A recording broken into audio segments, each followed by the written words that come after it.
Magandang tanghali po sa inyong lahat, mga kapatid kay Kristo. Magandang tanghali po, Father.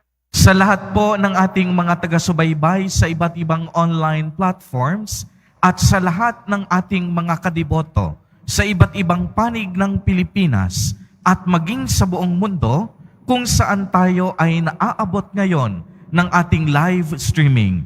Mapayapang tanghali din po sa inyong lahat. Purihin at dakilain natin ang ating Panginoon, ang mahal na poong Jesus Nazareno.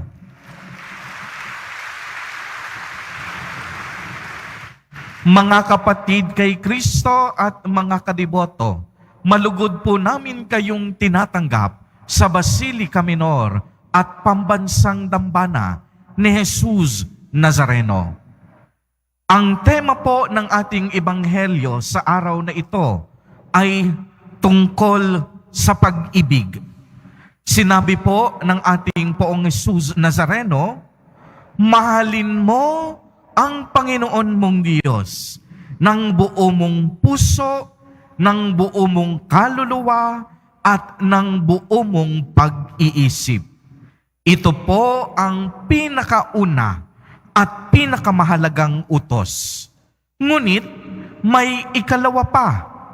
Mahalin mo ang iyong kapwa gaya ng pagmamahal mo sa iyong sarili. Ipinapaalala sa atin ni Jesus Nazareno na ang utos ng pag-ibig ay may 200 na hindi natin pwedeng paghiwalayin. Una, ang ibigin ang Panginoon nating Diyos ng buong puso at pag-iisip, at ang pangalawa ay ang ibigin natin ang ating kapwa gaya ng pag-ibig natin sa ating mga sarili. Maliwanag po na ang ibig nitong sabihin ay kung iniibig mo ang Diyos, dapat iniibig mo rin ang iyong kapwa. O kaya naman, hindi mo pwedeng sabihin na iniibig mo ang iyong kapwa, ngunit hindi mo naman iniibig ang Diyos. Our love to God and our love to our neighbor is inseparable. Ibig sabihin, ang pagmamahal na ito, laging magkasama at laging magkakabit. Hindi pwedeng paghiwalayin. Kaya naman, minsan nang sinabi sa atin ni San Juan na hindi natin maaaring ibigin ang Diyos na hindi nakikita ng ating mga mata kung hindi natin kayang ibigin ang ating mga kapwa na nakikita ng ating mga mata. Alalahanin po natin na anumang bagay ang ating ginawa sa pinakamaliit nating kapatid, ay ginawa na rin natin ito sa ating Panginoon. Kaya kung pinagmalupitan mo, inalipin, sinaktan ng walang kalaban-laban ang iyong kapwa, ay para mo na rin itong direktang ginawa sa ating Panginoon. Ngunit kapag ginawan mo sila ng mabuti, kung sila ay iyong inaruga, kinalinga, at minahal, ay ginawa mo na rin ito sa ating Panginoong Diyos. Mga kapatid kay Kristo at mga kadiboto, isa pa po sa pinakamahusay na paglalarawan ng kahulugan ng pag-ibig ay ayon sa pagkaunawa ni Apostol San Pablo.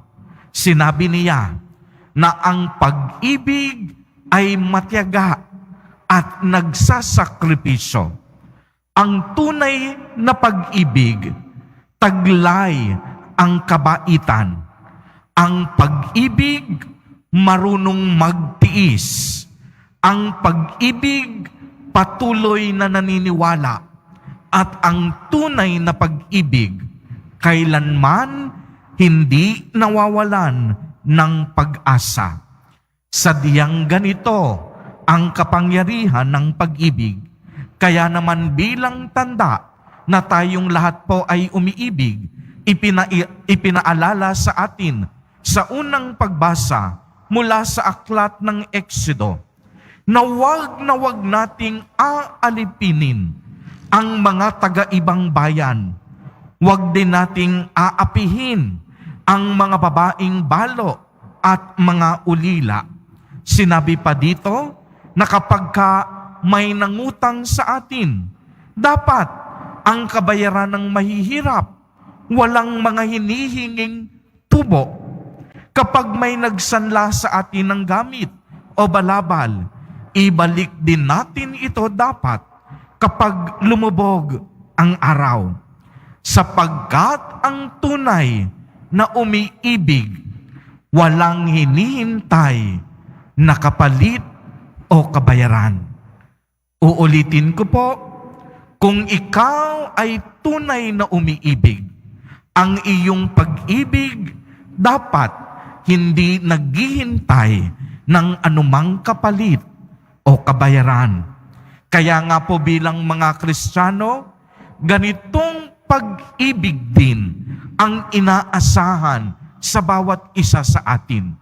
Dapat kapag tayo'y umiibig, buong-buo sa ating puso, walang hinihintay anumang kapalit, hindi natutumbasan ng pera o salapi. Pag-ibig na kung saan minamahal natin ang Diyos at ang ating kapwa. Gayon din naman, pag-ibig na handang magmalasakit para sa taong ating binibigyan ng ating pagkalinga at pag-ibig.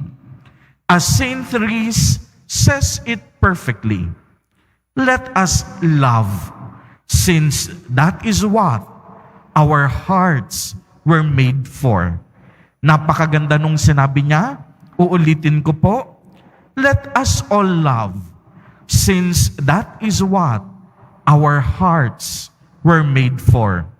Ayon sa Kanya, magmahal tayong lahat dahil ito ang pangunahing dahilan kung bakit ang bawat isa sa atin ay may puso.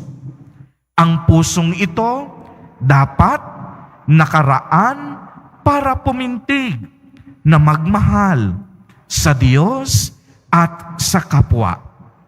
Mga kapatid kay Kristo at mga kadiboto, hinahamon po tayo sa ating ebanghelyo sa araw na ito na huwag tayong matakot na umibig, sapagkat ang Diyos mismo ay Diyos ng pag-ibig.